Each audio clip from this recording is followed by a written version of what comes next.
مجھے کافی دن سے خواب آ رہا تھا، میں بہت پریشان تھا کہ خواب آ رہا ہے اور میں کیا کروں۔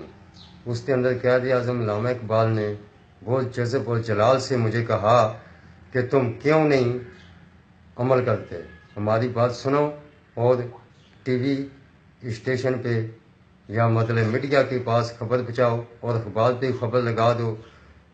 میں نے کہا مجھے کوئی طاقت نہیں، فروچ نہیں، اور انہوں نے فرمایا کہ ہم تم سے حلف لیتے ہیں، ہم تم کو پاکستان کا صدر بناتے ہیں۔ انہوں نے مجھ سے حلف لیا، 4 صورتیں قرآن پاک سنی اور حلف لے لیا اور مجھے صدر پاکستان بنا دیا۔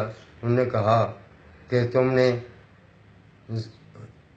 حضرت عطا صاحب کی دربار پہ چادر چڑھانی ہے اور علامہ اقبال کے دربار پر بھی چادر چڑھانی ہے، اور اس کے بعد ٹی وی اسٹیشن پر خطاب کرنا قوم سے۔